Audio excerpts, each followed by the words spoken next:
আসসালামু আলাইকুম, সবাইকে স্বাগতম জানাচ্ছি আবারও হলকেস টাইমে। আমি বাহাদুর হৃদয় পড়াশোনা করছি ঢাকা বিশ্ববিদ্যালয়ের এফবিএসে। সো তোমাদের অলরেডি স্বপ্নের জার্নিকে সহজ করার জন্য আমি প্রতিনিয়ত তোমাদের সাথে আছি এবং অলওয়েজ থাকবো।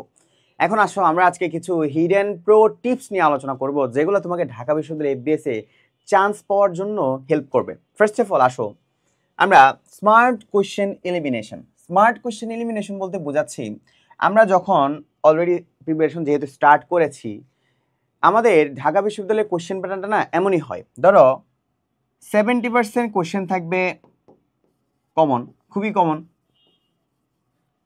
20% কোশ্চেন থাকবে যারা মোটামুটি হার্ডওয়ার্ক করেছে, এবং 10% কোশ্চেন থাকবে প্রো লেভেলের। প্রো লেভেলের বলতে বোঝাচ্ছি এগুলা আইকিউ বেসড ওরা কোশ্চেন করে, বা তোমার নিজের সৃজনশীলতা যাচাইয়ের ভিত্তিতে কিছু কি হয়, প্রশ্ন হয়। তুমি দেখবা ম্যানেজমেন্ট সাবজেক্ট যখন তুমি দেখবা 10টা 11টা তুমি পারতেছো, কিন্তু একটা কোশ্চেন তুমি কোনোভাবেই পারতেছো না। অ্যাকাউন্টিংও সেম, 10টা 11টা তুমি কোশ্চেন পারতেছো, কিন্তু কোনোভাবেই দেখবা একটা কোশ্চেন পারতেছো না। ইংলিশও সেম, বাংলাও সেম। প্রতিটা সাবজেক্টের আসলে ঢাকা বিশ্ববিদ্যালয়ের এই প্যাটার্নটাই ফলো করে।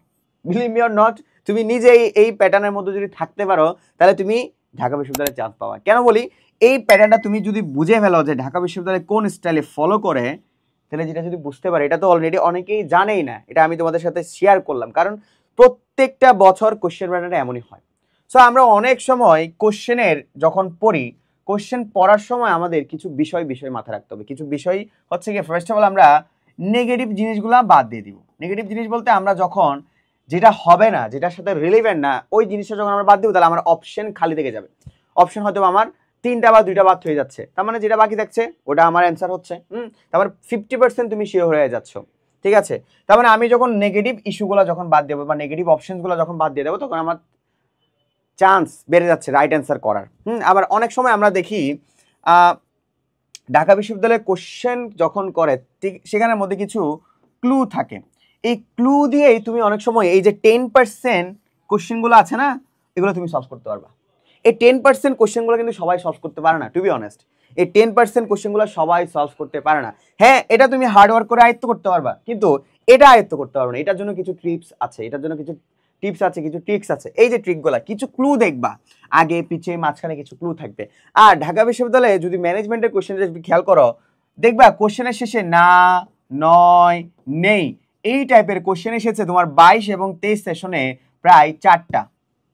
সো অনেকেই ধুমধাম করে অ্যান্সার দিয়ে দেয়, এগুলো ঠিক না।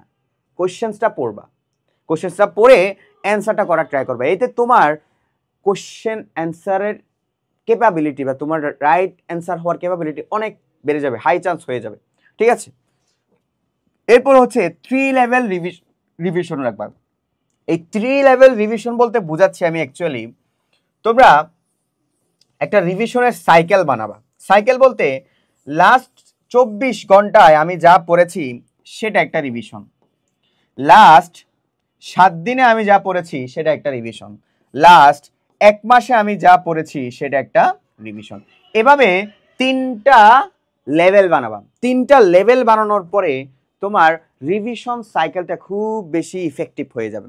দেখো আমরা আসলে ঢাকা বিশ্ববিদ্যালয়ে যদি চান্স পাইতে যে আমাদের ভাই সবাই কিন্তু চান্স পায় না। সত্য কথা বলতে 40 থেকে 41 শিক্ষার্থী পরীক্ষা দিচ্ছে। হ্যাঁ, সিট আছে পিওর কমার্সে 856টা, আর ওভারঅল 1050টা, কিন্তু তুমি তো পিওর কমার্স। তো পিওর কমার্সে আমার 856টা সিট আছে, 40,000 থেকে 41 শিক্ষার্থী পরীক্ষা দিচ্ছে। তার মানে কি পরিমাণ টাফ ভেবে দেখো। তো তুমি যদি একটা ওয়েল মেনটেন না থাকো, তাহলে তোমার তো হবে না, চান্স কখনো হবে না। সো তুমি 24 ঘন্টায় যা হয়েছে একবার রিভিশন, 7 দিনে যা হয়েছে একবার রিভিশন, এবং 1 মাসে যা হয়েছে সেটা একবার রিভিশন। রিভিশন জিনিসটা খুবই ইফেক্টিভ। রিভিশন না থাকলে না আমাদের মাইন্ডে যা আমরা পড়েছি, হাজার পড়াশোনা করো, তুমি যতই ব্রেইনে স্টুডেন্ট হও না কেন, তোমার ব্রেইন খুবই শার্প আর কি, তাও তোমার রিভিশনের মধ্যে থাকতে হবে। রিভিশন জিনিসটা না একটা একটা হাতিয়ার তোমার জন্য, ঠিক আছে। এরপরে cross subject connection. Cross subject connection বলতে কিছু কিছু টপিক মোটামুটি আমাদের কয়েকটা চ্যাপ্টারকে হিট করে। যেমন আমি যদি অ্যাকাউন্টিংয়ে যৌথ মূলধনী কোম্পানি চ্যাপ্টারটা অ্যাকাউন্টিংও আছে, ফিন্যান্সেও আছে, ফিন্যান্সে হেড করতেছে, ফিন্যান্সে আমাদের সাধারণ শেয়ার, অগ্রাধিকার শেয়ার, হ্যাঁ বোনাস শেয়ার, এগুলো আছে। আবার ম্যানেজমেন্টের মধ্যেও আছে। এই যে ক্রস ফাংশনাল যে সকল বিষয়গুলো এলিমেন্টসগুলো আছে, এগুলা একবার পরেই প্রত্যেকটা সাবজেক্ট থেকে কোশ্চেন্স দেখার ট্রাই করো, ঠিক আছে? এবং এটা করলে হবে কি আমাদের একটা পড়াটা কি হয়ে যাবে, কমে যাবে, পড়ার সাইজটা কমে যাবে। কারণ আমি আগেও বলেছি বিশ্ববিদ্যালয়ে চান্স পাওয়ার জন্য আসলে সব কিছু পড়া লাগে না। আমরা যত স্ট্র্যাটেজিক হব, যত একটু পড়াটা একটু ভালো মতন বুদ্ধিমানের সাথে এগিয়ে নিয়ে যাব, তত বেশি আমাদের জন্য ভালো হবে। কারণ আমরা অলরেডি আমাদের 6 ডিসেম্বর অলরেডি আমাদের পরীক্ষার ডেট ঘোষণা করে দেওয়া হয়েছে, সো সময় কম।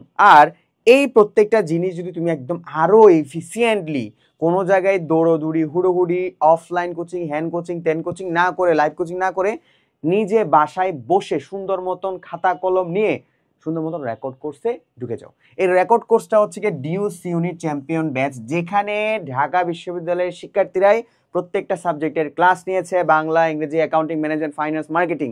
এবং এই ক্লাসগুলা প্রত্যেকটা টপিক ওয়াইজ খুব ভালো মতন অ্যানালাইসিস করে দেওয়া হয়েছে, বিগত বছরের প্রশ্ন সলভ করে দেওয়া হয়েছে, এবং যেই টপিকগুলো আসবে সেগুলো নিয়ে আলোচনা করা হয়েছে। আজারা জিনিসপত্র নাই।